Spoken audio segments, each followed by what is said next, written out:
2 Chronicles chapter 7, verse number 14. Aking babasahin, atin yung sundan sa inyong mga paningin. If my people, which are called by my name, shall humble themselves and pray, and seek my face, and turn from their wicked ways, then will I hear from heaven, and will forgive their sin, and will heal their land. Manalangin po tayo. Panginoon naming Diyos, na dakila at makapangyarihan sa lahat, buong pagpapakababa, Panginoon, lumalapit po kami sa inyo sa mga sandaling ito.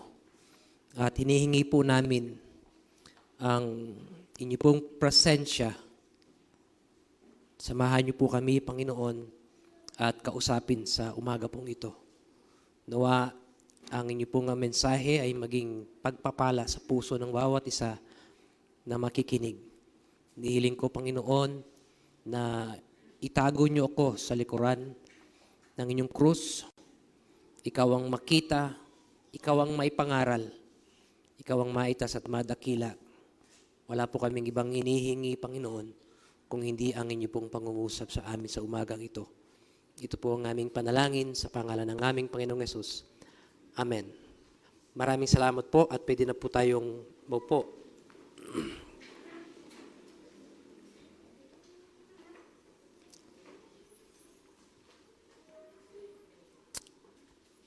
Throughout the years, we cannot deny that the Lord has blessed us. Amen? Naniniwala ba tayo na pinagpala tayo ng Panginoon? Regardless kung ano po ang katatayuan natin sa buhay. You might be in a state better than your neighbor. You might be well off better than somebody else. Then you are blessed. Those who are less fortunate than you are also blessed in a different way. So lahat tayo ay pinagpala ng Panginoon. Now, the blessing of the Lord does not only comes in finances. Hindi lamang po yung maraming pera ang mga pinagpala ng Panginoon, though finances is considered a form of blessings from the Lord. Pero liban sa pananalapi, ang Panginoon ay nagpapala sa ibang mga bagay. Kung ikaw ay makakapamili, ano ang gugustuhin mo? Marami kang pera at marami kang sakit. O wala kang pera, wala kang sakit. Ano ang mas pipiliin mo?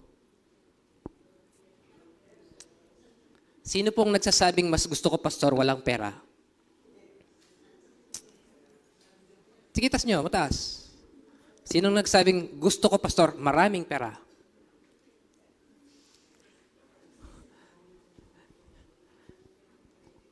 With every blessing comes responsibilities, comes obligation. Pero tayo, nature natin bilang mga tao, gusto lang natin yung blessing. We don't want the obligation. But the Lord is wise enough to give us what we need, and not all what we want. Matalino ang Panginoon. There are times na marami tayong hinihingi sa Panginoon sa panalangin, pero nakikita natin parang walang sagot kahit anong klaseng panalangin ang gawin natin. To the point, makukumbinsi natin ang ating sarili that God really does not answer prayer. Because if He does, He should have answered all of my prayer. But remember, God is wiser than us. He knows what our needs are. Alam niya kung ano yung mga pangangailangan natin.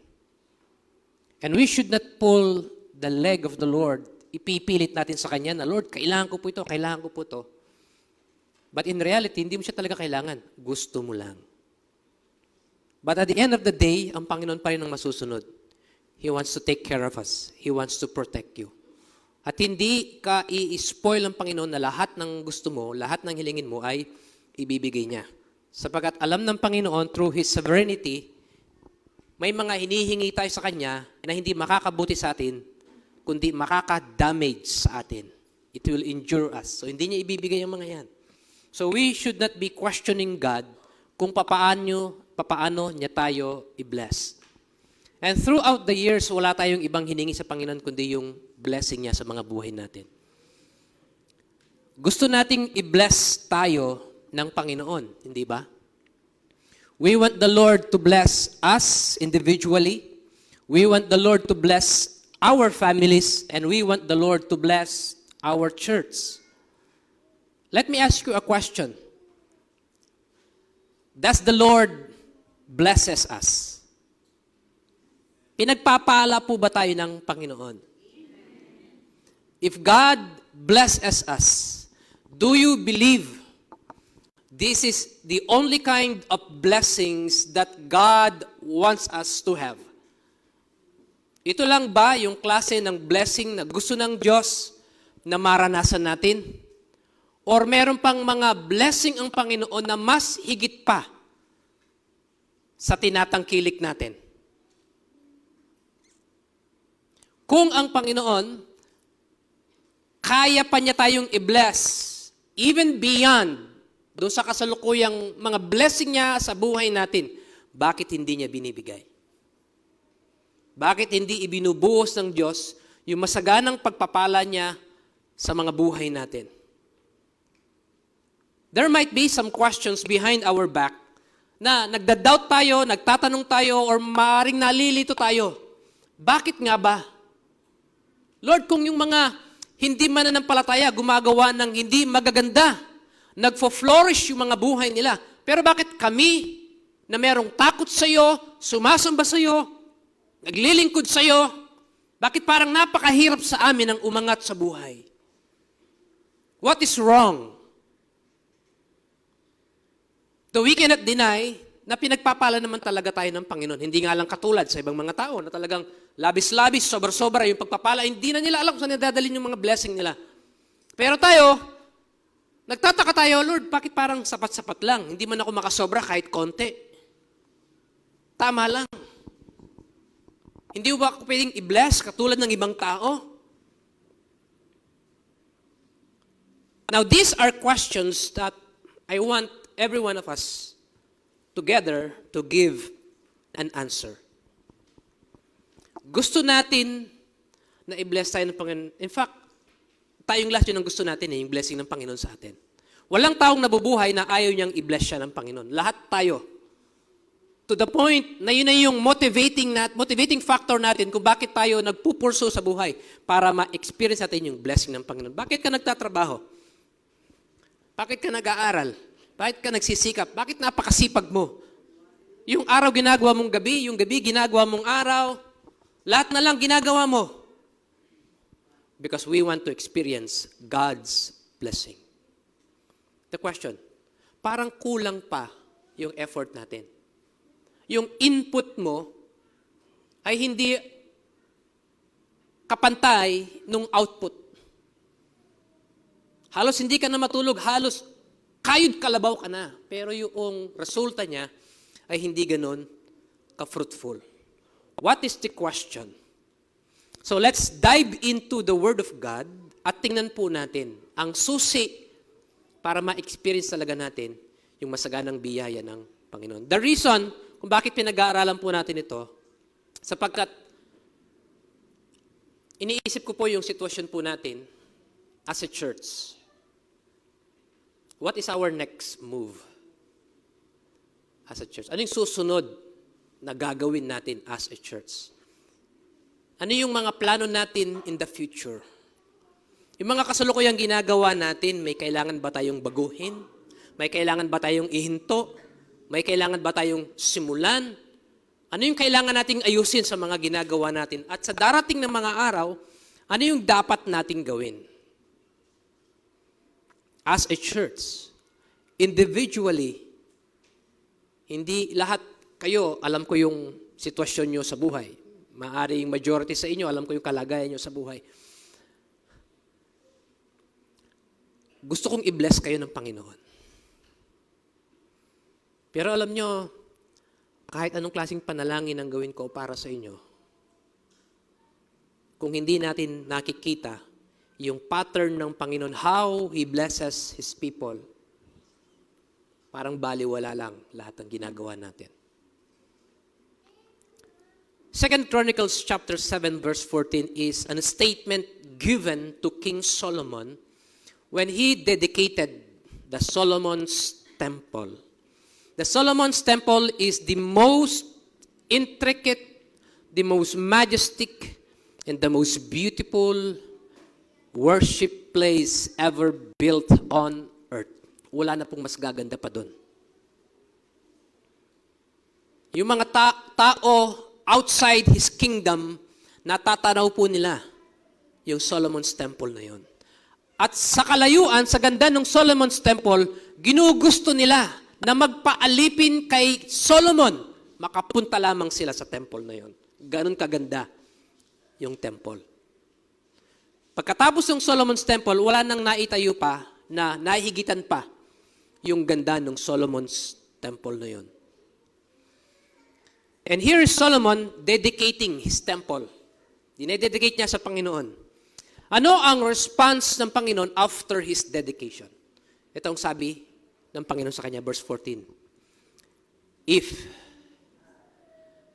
that word alone, if, is a conditional word. Meron siyang hinihinging kondisyon. Kung ito ang gagawin mo, ito yung magiging kapalit. If. At sino yung kinakausap ng Panginoon dito? Tayo po. Tayo. Dahil ang sabi niya doon, if my people, which are called by my name. Anong sabi ng Panginoon kay Solomon? Shall humble themselves and pray and seek my face, and turn from their wicked ways, then will I hear from heaven. Makikinig ang Panginoon. Dumating na ba sa iyo yung sandali na inisip mong ang dami mo ng panalangin ginawa, parang walang sinasagot ang Panginoon sa iyong mga panalangin? Nakikinig nga ba talaga ang Panginoon? O sadyang hindi lang siya talaga sasagot ng mga panalangin? Malinaw po sa verse na to na ang Panginoon hindi siya nakikinig. At meron siyang sinet ng mga condition for the Lord to listen. Dahil ang sabi niya, then will I hear. Makikinig ako. Nandun yung mga condition niya sa una. All throughout the pages of the Bible, kung ang Panginoon magbe-bless siya ng mga tao, either individual or in nation, isa ang hinahanap palagi ng Panginoon bago niya i-pour out yung kanyang blessing. And that is revival. Revival. What is revival? Hindi natin masyadong naririnig yung word na yon sa everyday life natin. Naririnig lang natin yun kapag mayroong namatay, nabubuhayin uli. Bawa yung nalunod, pagkatapos ay mouth-to-mouth resuscitation siya. Tama ba yun? Mouth-to-mouth resuscitation. Ipapump yung dibdib niya para lumabas yung hangin at bubugahan siya sa bibig niya para pumasok yung panibagong hangin. Yung taong nalunod, i-correct natin ito, ano? Yung taong nalunod, namatay ba siya o hindi? Pag sinabing, nalunod si Juan, namatay ba siya o hindi? Kasi mula nung bata ako, ang paniniwala ko, kapag nalunod, namatay. Pag sinabi nilang nalunod, namatay. Ngayon, sa dami ng nasaksihan ko, na sinasabi nilang nalunod, pagkatapos nakaahon, buhay naman, sasabihin nilang nalunod siya. So, ang tanong ko ngayon, kapag sinabing nalunod, namatay ba siya? Or hindi? Hindi. Bakit natin sinasabing nalunod siya? Kasi lumubog sa tubig, di ba? Tapos umahon. Kung ako, nilubog ko yung sarili ko sa tubig, after 2 minutes, aahon ako. Nalunod ba ako nun? Bakit? Kapareho lang naman ang ginawa niya. Lumubog sa tubig, umahon siya, nalunod ka natin. Anong difference? Ako, alam ko yung ginagawa ko. Siguro yung nalunod, hindi niya alam ang ginagawa niya. Tama ba yon? O kunwari, hindi ko alam ang ginagawa ko. Nahulog ako. Tapos umahon ako. Ay, pastor, may lunod siya. Tama ba yon? Yung nadulas lang ako sa swimming pool, nahulog ako. Tapos pag-ahon ko, pastor, nalunod. Masasabi bang nalunod na ako noon? Hindi. Bakit yung iba? Tinatawag na nalunod. So, i-correct natin ito. Kapag nalunod, namatay ba o hindi?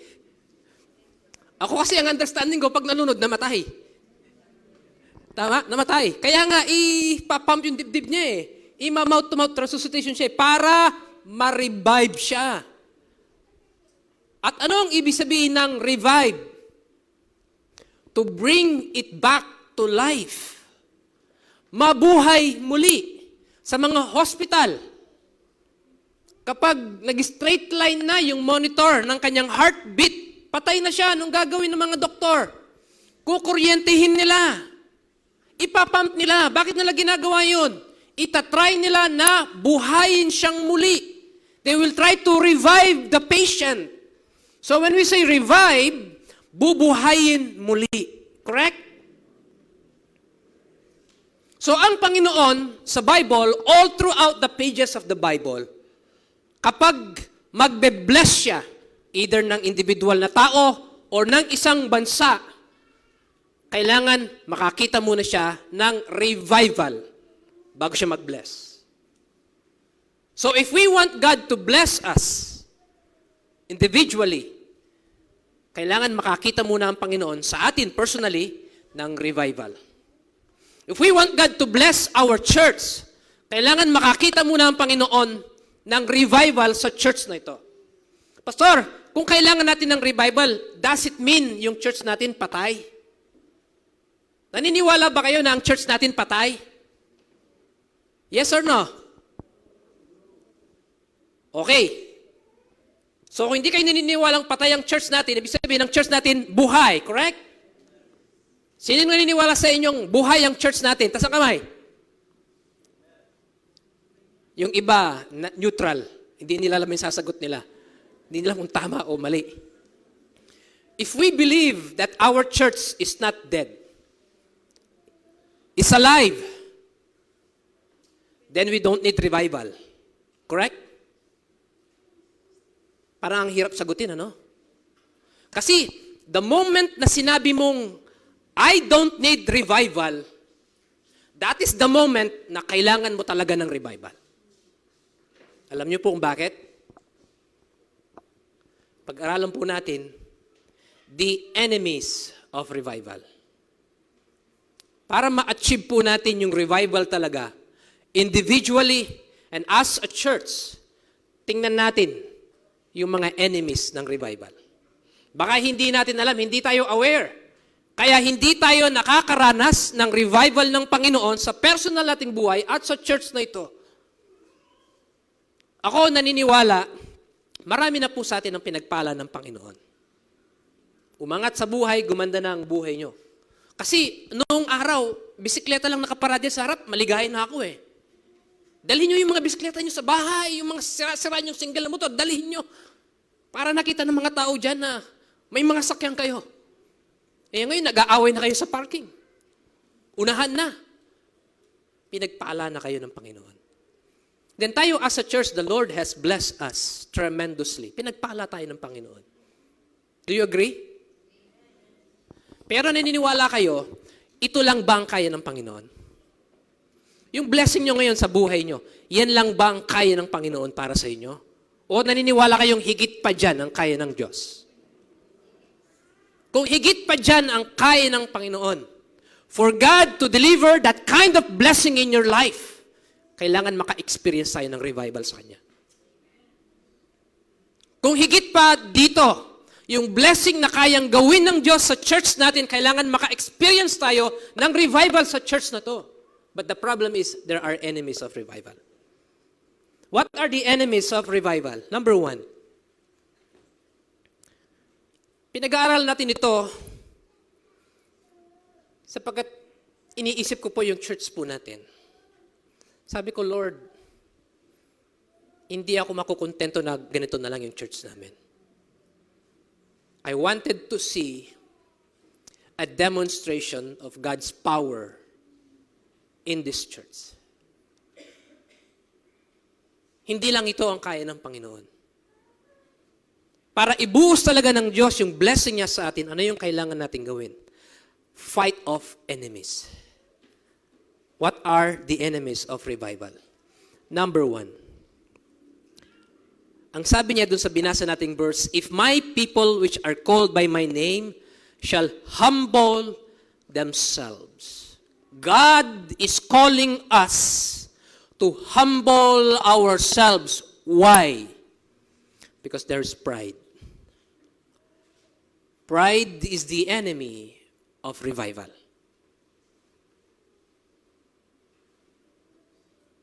And to fight off pride is to humble ourselves. The word translated pride in the Old Testament means to rise or to swell up. It refers to the rising of the waves of the sea. It speaks of men thinking higher of themselves among others. Parang sinasabi natin na mas magaling ako sa kanya. Mas magaling ako sa kanila. Mas matalino ako. Mas inaangat natin ang sarili natin among the rest. That is pride. The most dangerous moment in the Christian life is when the Lord bless you so much to the point that you don't need God. Yun po ang pinakamapanganib na sandali sa buhay ng isang Kristiyano. Na pinagpala ka ng sobra-sobra ng Panginoon. Hanggang sa dumating yung sandaling na-realize mong hindi mo na kailangan ng Panginoon. Kasi nasa iyo na lahat. Kaya ang Panginoon, in His wisdom, hindi niya binibigay lahat. Para palagi nating na-realize, kailangan natin siya palagi. So when you have an answered prayer na hindi binibigay ng Panginoon, don't question God. That is God's way of protecting us from damaging ourselves. Kasi may mga blessing na hindi talaga makakabuti sa atin.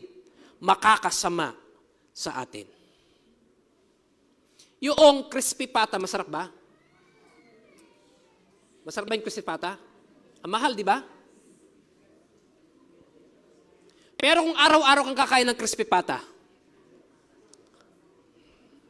makakasama ba? Hindi. Hindi lahat ng gusto natin makakabuti sa atin. Kaya ang Panginoon, hindi niya lahat ibibigay ng hinihingi natin sa Kanya. Kung ano lang yung sa tingin niya, kailangan mo at the moment, yun ang ibibigay niya. Paano mong masasabi ng isang tao ay merong pride? You listen. Pride refuses to listen. It always interrupts others. Kapag may kausap ka at hindi ka makasingit, siya lang yung nagsasalita, gusto niya, siya lang yung pinapakinggan at ayaw niyang makinig sa sabihin mo. That is pride. Huwag niyong titingnan katabi niyo, para hindi kayo mahalata.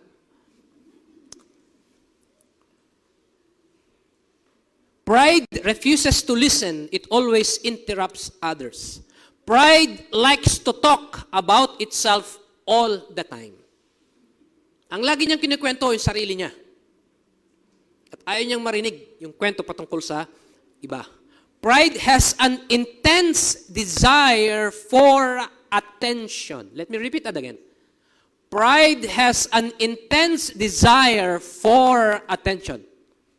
Kapag nag-post ka sa Facebook, what is your motive? Bakit ka nagpo-post?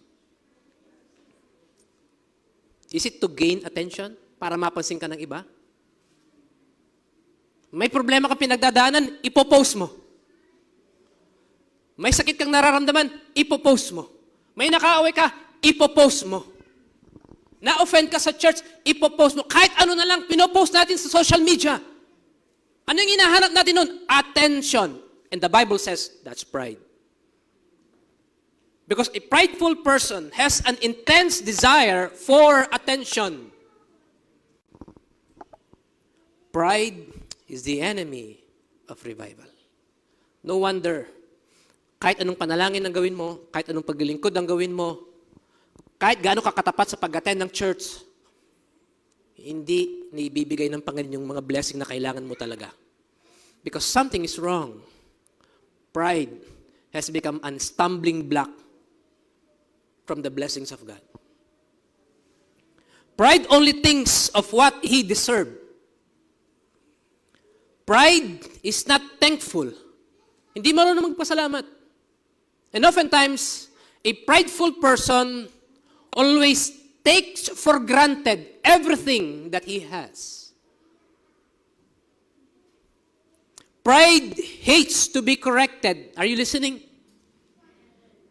Yung tao na merong pride, ayaw niya na tinatama siya. Gusto niya palagi siyang tama. Amen? Tama ba na yung mga ladies palaging tama at kami laging mali? I-correct natin ngayon yan. Is it right na yung mga ladies palaging tama? Ha?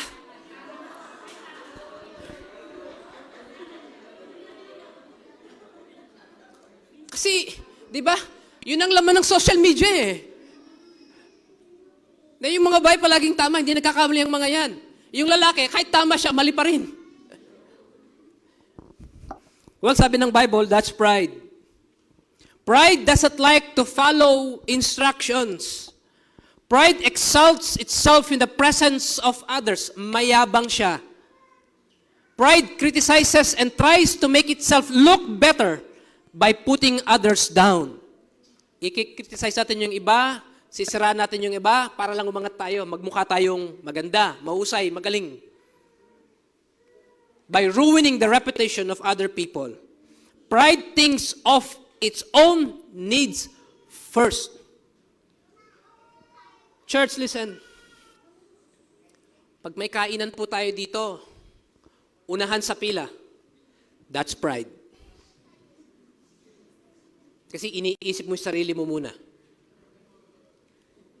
Amen? Alam ko, masakit yun. But it needs to be corrected. Pastor, anong dapat namin gawin? Hindi na ba kami kakain? Kapag may kainan, hintayin niyong tawagin kayo.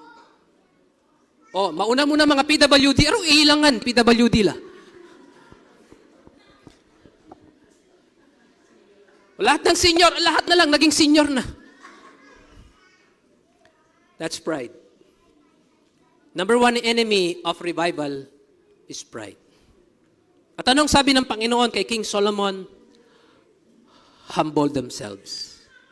Ibaba natin ang mga sarili natin. Muhammad Ali, the famous heavyweight boxer, champion in his time. Naging mayabang siya. Walang makatalo sa kanya. One time sumakay siya ng eroplano.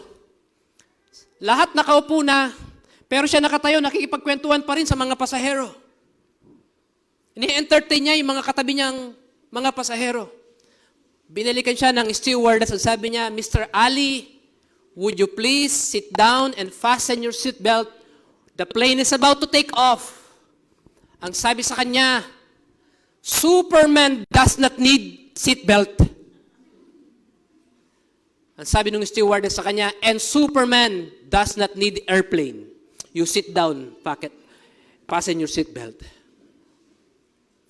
Pride. Saan ka man dalhin ng Panginoon ng blessing niya, always remember to humble yourselves. Huwag kang makalimot na tumingin sa iyong pinanggalingan. Huwag tayong maging mata pobre. Huwag tayong maging mataas. Huwag tayong maging mayabang kahit meron ka nang pwedeng ipagmayabang. always humble ourselves. Because God can bless you more. Number 2, pagkatapos nung humbleness, anong sabi niya doon? Shall humble themselves and pray. Bakit niya sinabi yon? Because prayerlessness is the enemy of revival. Prayerlessness is the enemy of revival. Do you believe in the power of prayer? Do you believe that God answers prayer? Do you believe that all of our prayer, God will answer? O ba't walang sagot? Parang naglo-loading pa, no? Hindi sa lahat ng pagkakataon, sasagutin ng Panginoon yung prayer natin. God will only answer a prayer according to His will. Kung wala sa kalooban ng Panginoon ang inihingi mo, hindi ito ibibigay ng Panginoon. Kung ang hanap natin ay ang kalooban ng Diyos sa mga buhay natin, kung ang hanap natin ay yung blessing na intensyong ibigay sa'yo ng Panginoon talaga, yung hindi mo siya pinipilit, kung yun ang hanap natin, magpasakop tayo sa kalooban talaga ng Panginoon. At mangyayari lamang po yun kung mag-spend tayo ng time sa prayer. Because prayerlessness is the enemy of revival. How often do you pray? Pastor, kapag kakain po kami ng almusal, we pray as a family. Pagkatapos po nung, kailan kayo magpe-pray uli? Pagkakain po kami ng tanghalian, we again pray as a family. Pagkatapos po nun, susunod, yung kakain po kami ng hapunan, we also pray as a family. That is not the kind of prayer the Bible is asking. Yung prayer na ikaw lang at ang Panginoon.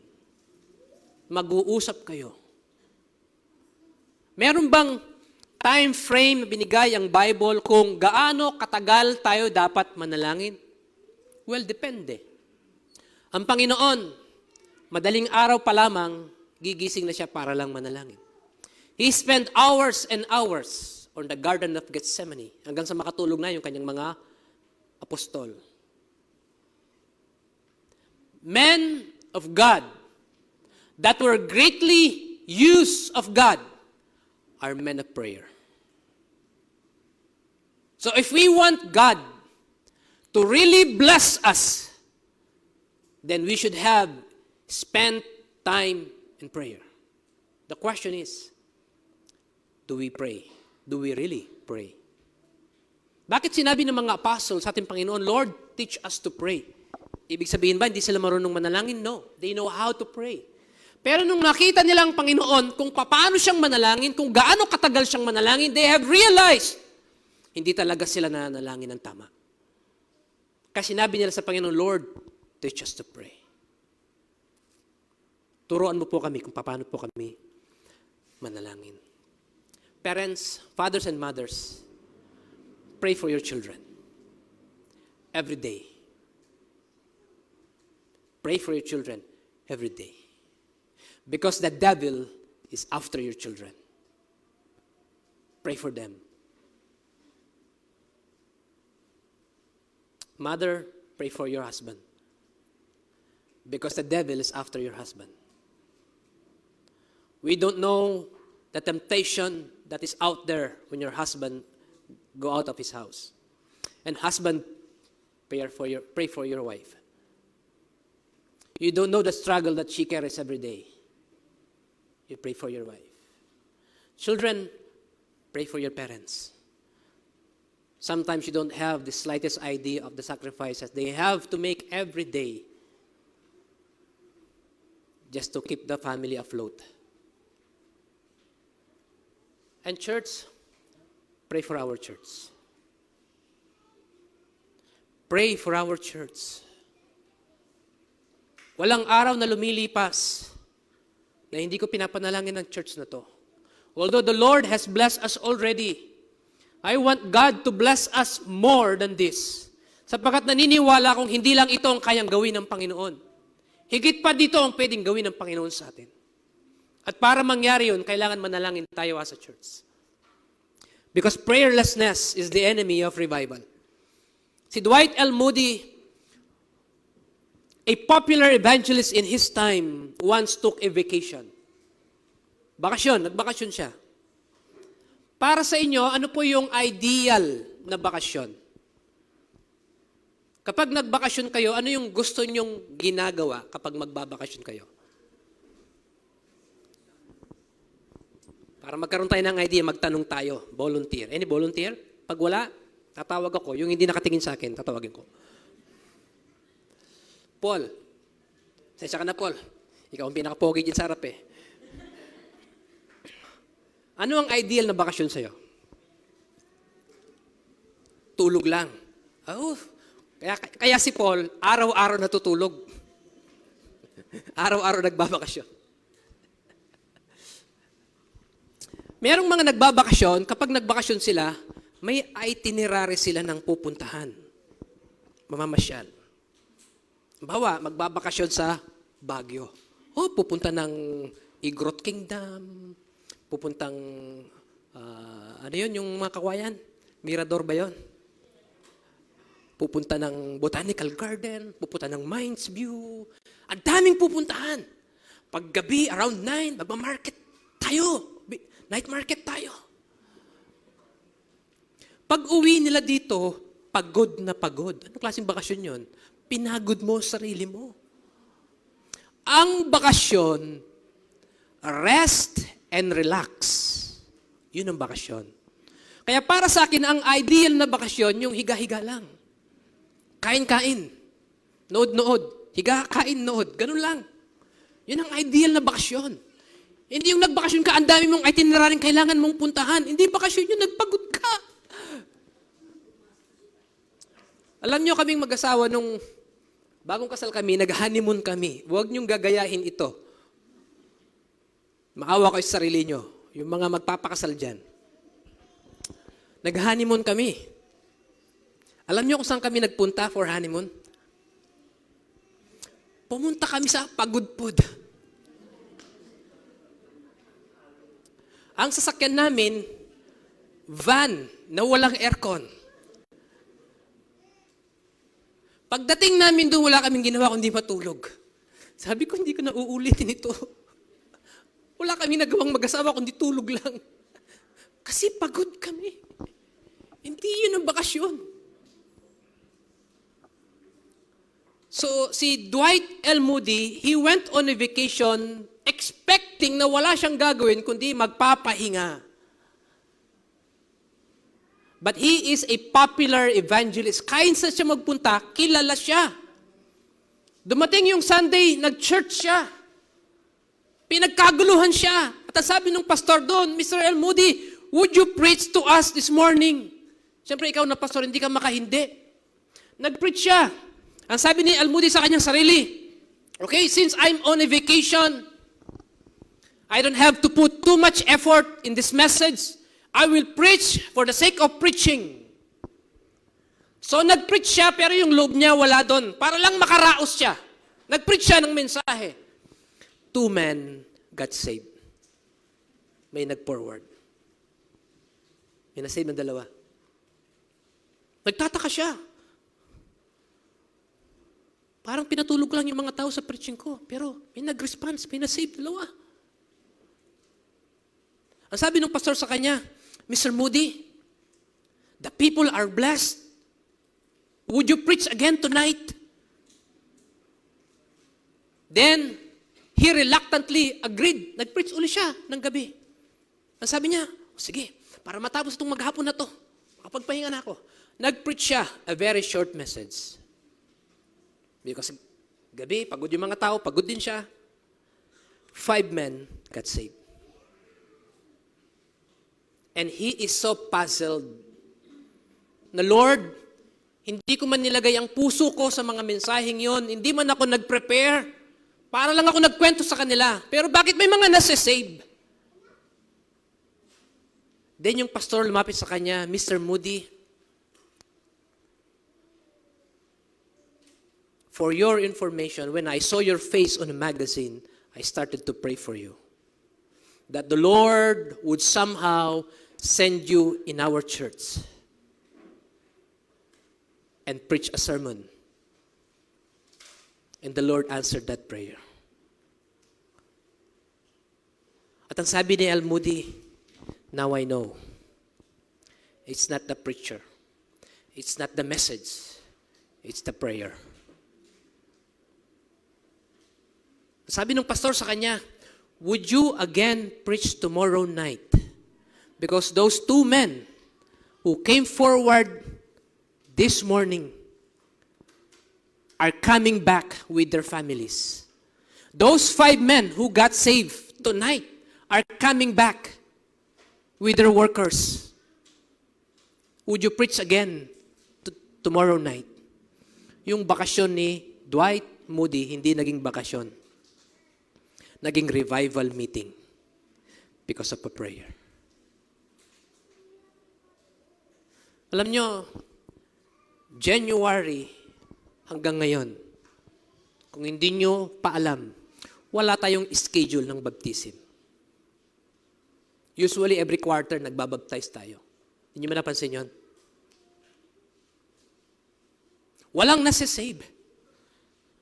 Walang nagpapabaptize. Lord, anong kulangan ng problema namin? I believe prayer. We have stopped praying for souls.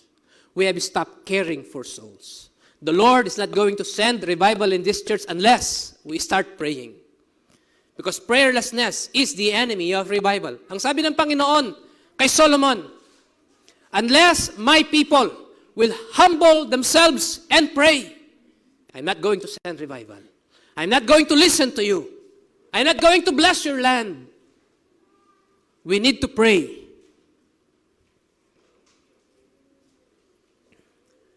Prayer is like a thermostat. Alam niyo po yung thermostat? Yung thermostat ang siyang nagdi-dictate ng temperature dun sa surrounding ng thermostat. Tingnan niyo po yung mga aircon po natin. May napapansin po ba kayong mga numero dyan? Yung numero na yan, that is the temperature surrounding the thermostat inside their air-conditioned unit. Now, prayers are like thermostat. They are the best indicator of your spiritual life. How you pray indicates who you become. And ultimately, your prayer life becomes your lifeline. So yung temperature ng ating prayer life ang siyang nagdidikta kung anong klaseng Kristiyano po tayo. Church, it's about time for us to really spend time in prayer. And may I encourage you, alam ko pagod kayo maghapon pag nagtatrabaho kayo, could you spare at least 1 hour on a Wednesday prayer meeting para sama-sama po tayong manalangin dito ng Wednesday ng gabi. Number 3, sumunod na sabi niya doon, not only to pray and seek my face. Priorities are the enemy of revival. God's people are told to seek His face. The word seek means to search out by any method, especially by worship and prayers. The word face refers to the countenance, to turn toward His direction. Hanapin natin ang mukha ng Panginoon sa buhay natin. Church, what is your priority in life? Paano mong malalaman kung ano yung priority ng isang tao? Educational. On what activity do you spend most of your time? That is your priority. Kung saan mo inuubos yung oras mo, that is your priority. If you spend 2 hours or more on Facebook, then Facebook becomes your priority.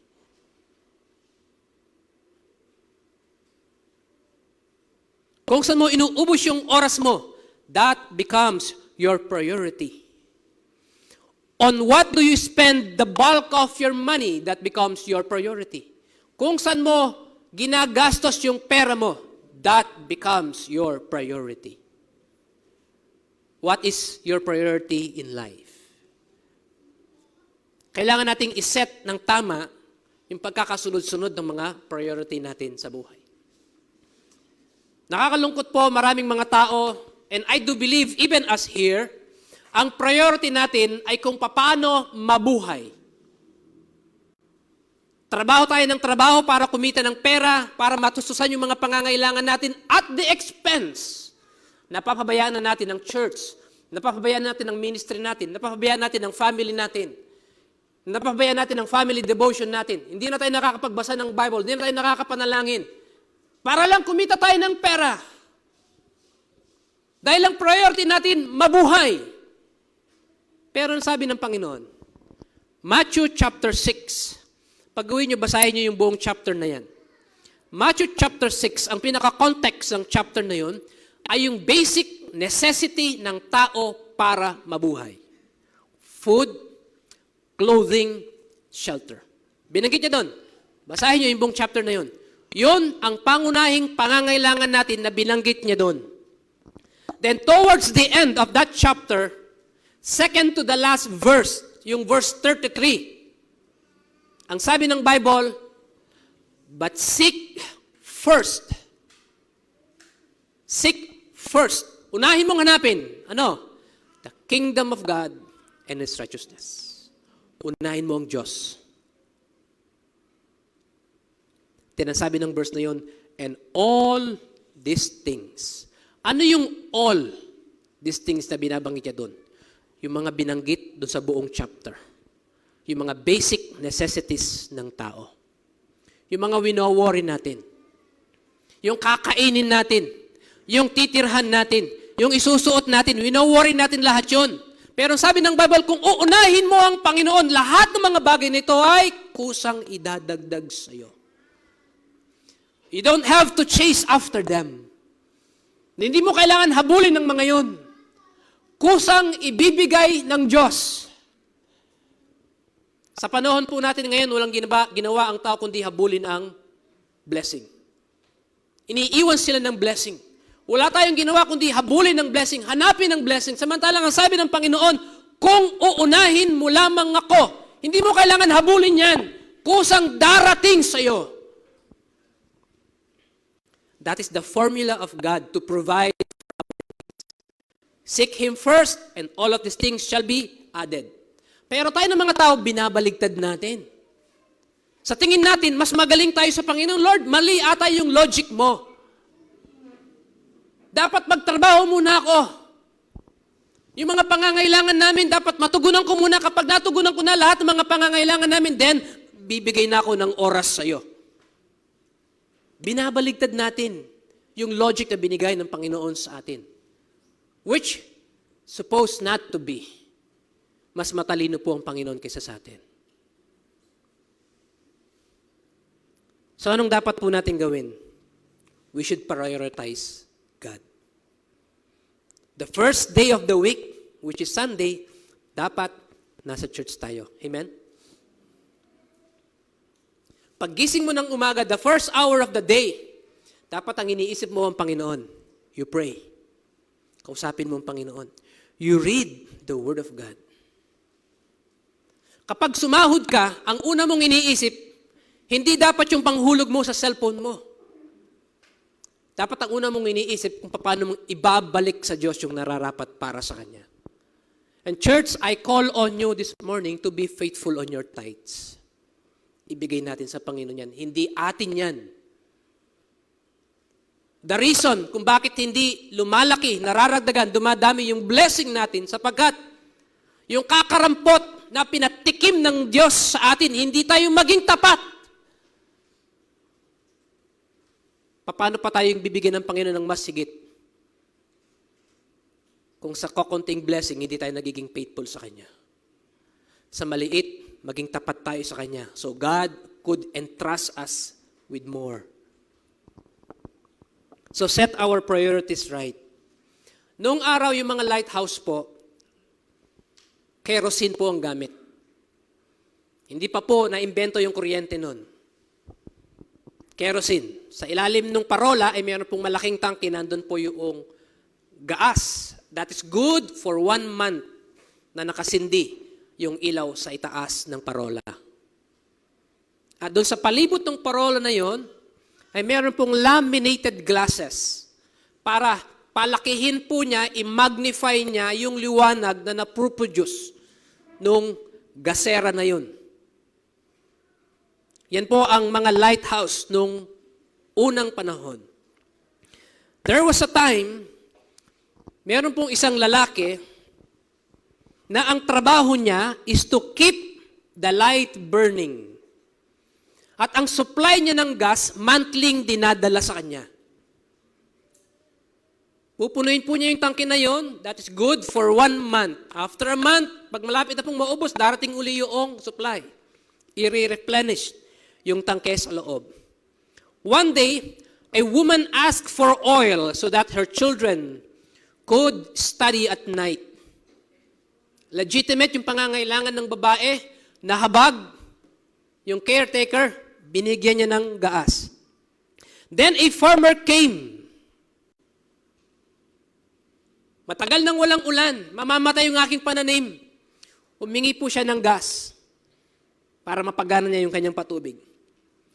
Legitimate yung pangangailangan niya, nahabag siya, binigyan niya ng gas.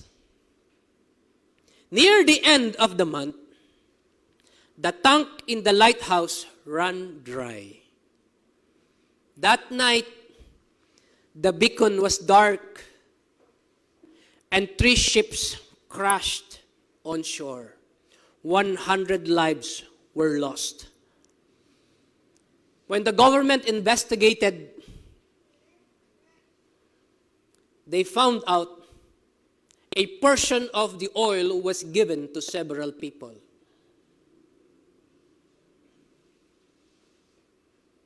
On the most crucial time na dapat nakailaw po yung lighthouse, patay siya. 100 lives were lost. Ang sabi ng gobyerno sa caretaker, you were given 1 task alone. 1 task. And that is to keep the light burning.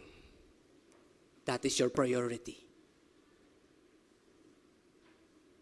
Ang priority po natin ng Panginoon. Hindi natin kailangan pabayaan ang relasyon natin sa Diyos. Oo, may ibang mga aspeto sa buhay natin na importante. Legitimate sila.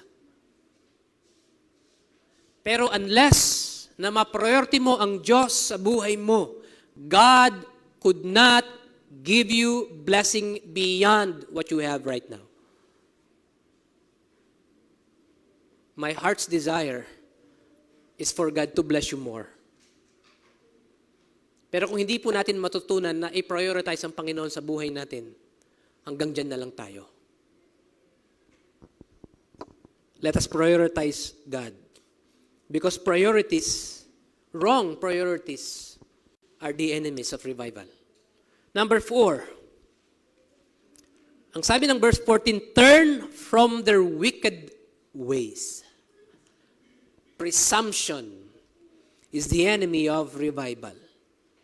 We presume too much. Alam natin na ang Panginoon ay mabuti. Alam natin na ang Panginoon sagana sa biyaya. Niligtas niya tayo, anak niya tayo, at alam natin, ibe-bless tayo ng Panginoon. It doesn't matter kung ano na yung gawin natin outside the church. Basta Sunday, nag-church ako, may ministry ako, maayos ang aking buhay. But we presume too much.